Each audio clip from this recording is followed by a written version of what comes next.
Saudara ahli dan penasihat hukum ya.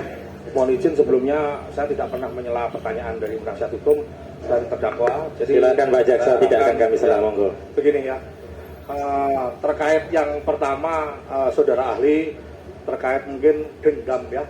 Kami secara institusi maupun yang ditunjuk menghadiri perkara ini tidak ada dendam terhadap mereka berdua karena kita tidak kenal sebelumnya. Jadi saya rasa itu sebagai koreksi aja, kejaksaan tidak dendam terhadap siapapun. Itu aja yang pertama. Terus ke arah yang kedua berkait dengan saudara tadi catatan saya tentang hoax ya. Interupsi bentar. Yang dimaksud itu bukan jaksa Anda, tapi kejaksaannya. Iya, sudah saya. Sebentar, interupsi lewat majelis hakim, ya. Jangan saling berdebat di sini melalui majelis hakim, ya. Kami yang sidang, ya. Silakan. Saya menjelaskan Bang Edi tentang tidak pribadi maupun institusi tidak ada dendam dengan yang bersangkutan karena tidak kenal. Terus yang kedua, saudara menjelaskan antara hoax dan berita bohong ya. Kalau misalnya kalau catatan saya tadi bahwa hoax itu kalau di catatan saya itu informasi itu direkayasa untuk menutupi informasi yang sebenarnya, terus kemudian atau memutarbalikan fakta menggunakan informasi yang meyakinkan. Tapi posisi ini di sini kan sudah menjelaskan tadi itu sebenarnya tidak bisa dihukum, ya kan? Nah, beda dengan kalau sekiranya itu menyiarkan atau menerbitkan suatu kebohongan, karena itu ada ancaman pidananya di Undang-Undang Nomor 1 tahun 1946 itu juga masih berlaku di Indonesia.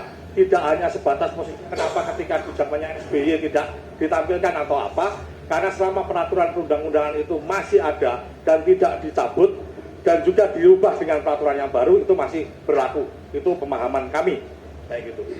Ini berkaitan dengan hoax dan bohong tadi, ini saya akan menanyakan tentang ini karena ini berbicara tentang tadi ada kedunguan, ada itu kita berbicara logika saja. Saudara ahli bisa kita katakan bahwa saudara ahli pakar logika. Kita harus berbicara itu logik. Ya. Ini saya melihatnya begini, tidak kita flashback aja ke belakang. Kayak gitu bahwa kalau ditanyakan yang di mana penasihat hukum tadi menanyakan ini sebenarnya yang dengki atau mungkin dendam itu siapa ke siapa. Sebenarnya di luar konteks itu. Kami tidak akan melihat sebagai mens rea atau mungkin motivasi. Itu akan kami kejar ketika dalam pemeriksaan terdakwa. Tetapi saya melihat dari kasus-kasus sebelumnya terkait menyangkut Bambang Tri dan Sugitnur itu selalu rata-rata dalam podcastnya termasuk yang di Mubahalah yang menjadi pangkal persoalan dalam persidangan kali ini adanya suatu kebencian terhadap Presiden Republik Indonesia Bapak Jokowi. Karena yang diangkat itu, sekarang kalau saya tanyakan kepada Pak Bambang itu SD, SMP, SMA, kuliah tidak pernah kenal dengan namanya Pak Jokowi. Tapi dalam sebentar, nggak usah dikomentari dulu. Dalam bukunya Jokowi Undercover 1 maupun Jokowi Undercover 2 yang katanya belum terbit, Jokowi Undercover 1, saudara ahli tahu bahwa gara-gara membuat buku itu yang saya tahu kalau memang itu penelitiannya itu sesuai dengan data kayak gitu, ada semacam harusnya bedah buku ngundang saya saudara ahli mengatakan itu kalau misalnya diuji di pakar-pakar atau mungkin di universitas. Sebentar Pak, terdakwa tenang dulu, nanti ada gilirannya. Sebentar. Tidak pernah dilakukan oleh yang bersangkutan. Sebentar. Gini aja, mungkin bisa dipersingkat Pak Jaksa, to the point saja, biar bisa dipersingkat. Ada verifikasi data, pembanding data. Kami hadirkan kepala sekolah dengan data-data yang ada, meskipun kami ini hanya dalam berkas perkara, hanya ijazah itu fotokopi tapi terlegalisir oleh yang membuat dalam hal ini sekolah. Sebentar, saudara terdakwa bisa tenang tidak? Itu kalau saudara tidak bisa tenang, saya suruh keluar nanti. Kalau dibandingkan kami belum saling membandingkan karena ada studi komparatif atau mungkin pembuktian saling membanding dalam pemeriksaan terdakwa nanti. Kami mempunyai bukti otentik dalam artian meskipun fotokopi tapi terlegalisir dikeluarkan. Sebentar, gini aja, sebentar sekali lagi, saudara saya suruh keluar nanti. Kami belum tahu dari pihak Pak Bambang ini palsunya di mana. Ya, apakah dia punya fotokopi supaya kami yang terlegalisir kita tidak tahu. Pertanyaannya coba Jaksa. Pertanyaannya. Apakah itu terus kemudian yang viral kemarin bahwa sebelum ke persidangan hari ini ada saksi kami hadirkan Joko Wahyudi.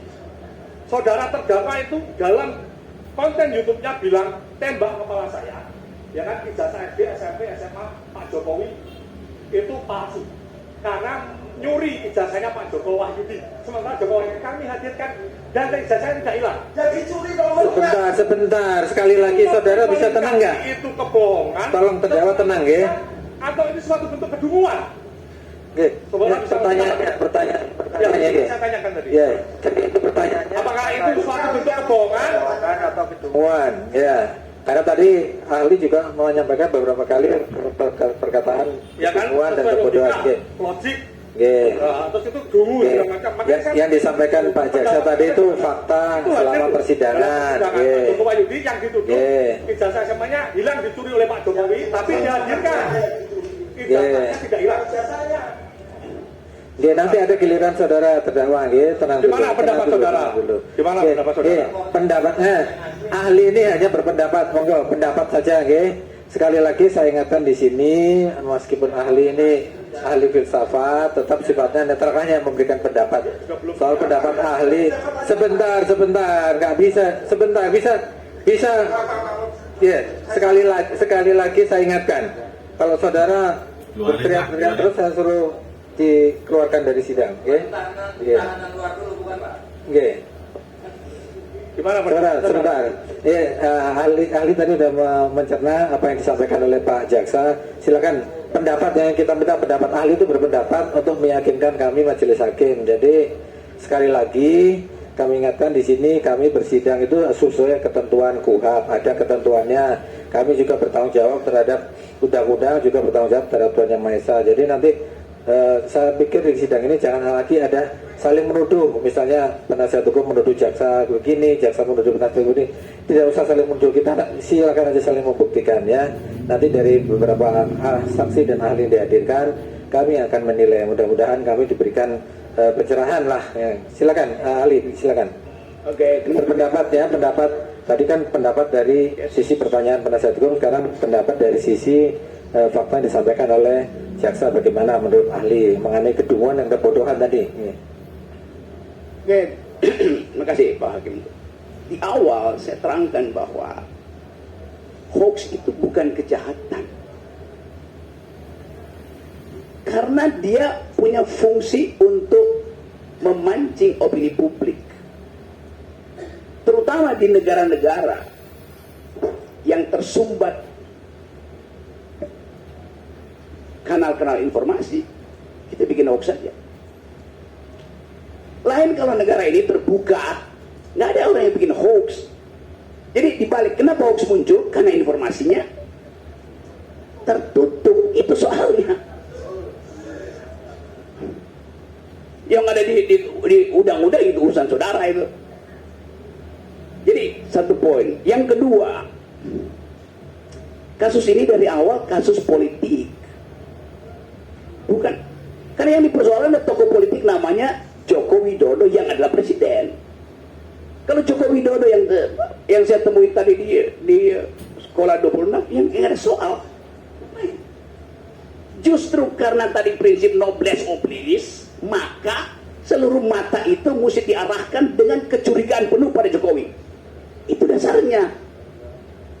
Standar berpikirnya begitu. Anda tidak hadapi seorang warga negara terhadap warga negara yang lain, enggak, terhadap kedudukan noblesse oblige dari presiden.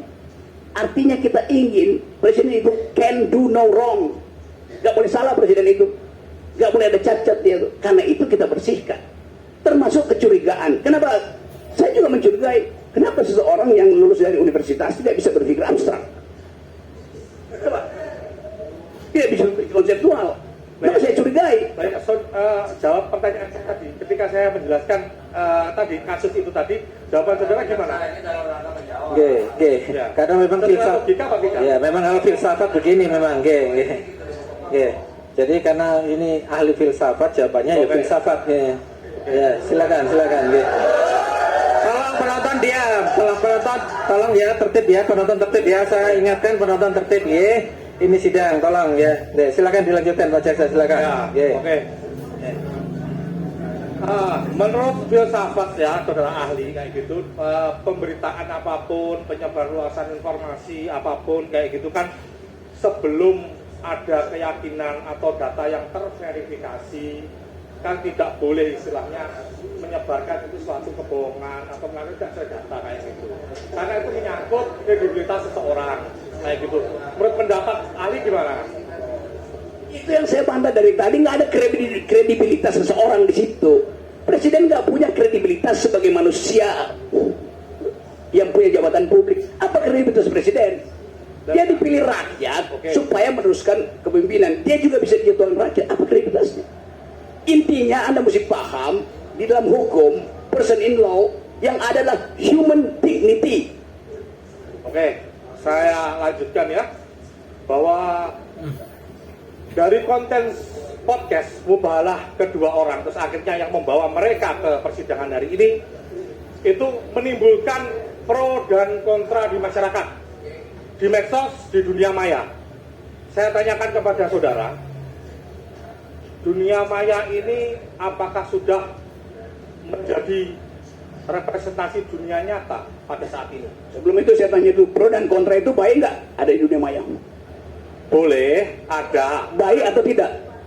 Pro kontra itu kalau misalnya sekarang kita melihat tidak ada saling mencaci maki, saling kebencian, normal-normal saja nggak apa-apa ahli. Oke, Karena di sini menimbulkan antara mereka, mohon maaf, mereka yang pendukung pemerintah dalam arti ini Presiden Jokowi dengan mereka yang kontra pemerintah itu terjadi debat kusir yang tidak tahu jeluntrungannya alurnya selesainya kapan, malah timbulnya perpecahan, kebencian kayak gitu. Menurut saudara hal ini itu sudah representasi di dunia nyata apa belum? Saya terangkan pelan-pelan ya, Pak Jaksa ya. Perlahan ya. Tolong penonton tenang. Pertama, you pakai istilah pro kontra. Pro kontra itu maksimal, yang satu puji, yang satu caci. Kalau dua puji itu hanya pro-pro. Nangkap nggak? Ya. Keduanya mencaci artinya kontra-kontra. Ya. Dunia ini pro kontra. Anda tidak bisa mengusulkan, Anda pro kontra tapi saling puji aja ya. Anda pro kontra tapi saling caci. Jadi secara logis definisi Anda itu cacat di dalam definisi. Oke. Tenang, sekali lagi tenang, tenang. Oke. Tenang, Saya pikir pro kontra tadi, saya mengatakan bahwa saya ingin saya tanyakan kembali lagi. Dunia maya menurut saudara ahli ini merupakan representasi dunia nyata apa tidak? Dunia maya itu, perhatikan ya kalimat saya, sesuatu yang diupload ke dunia maya mengalami abstraksi. Anda nggak bisa lihat. Kalau saya bilang bangsa Jokowi, Anda akan bilang Anda maki. Orang itu lagi berbaring memaki-maki, kalimatnya bangsat, tetapi sebetulnya dia lagi gembira. Bagaimana yuk cari representasinya? Itu hanya bisa dibaca dengan metode dalam ilmu hukum namanya hermeneutics of suspicion. Oke. Pernah belajar itu nggak? Oke. Sekali lagi saya peringatkan penontonnya, tolong jangan teriak-teriak. Ini sidang ya. Mohon saudara ahli ingat-ingat. Tolong dihormati sidang ini. Saudara ahli ingat-ingat kembali. Ini kutipan yang saya tanyakan kepada saudara itu dalam kapasitas ketika pada waktu saudara pernah menjadi saksi dalam persidangan Ratna Sarumpait? Pernah? Saksi Ratna Sarumpait di perkara yang bersangkutan. Ini tadi yang saya tanyakan itu hanya sekedar bahwa saudara konsisten atau tidak di sini karena saudara memberikan pernyataan di situ. Apa? Dunia maya pada waktu itu merupakan representasi dunia nyata. Anda tahu arti representasi? Saudara mengatakan itu enggak? Iya betul. Ya betul, cukup. Entar. Cukup. Anda tahu nggak representasi itu bukan identitas primer. Oke. Namanya representasi. Saya tanyakan sudah dijawab. Ini saya melanjutkan pertanyaan yang lain.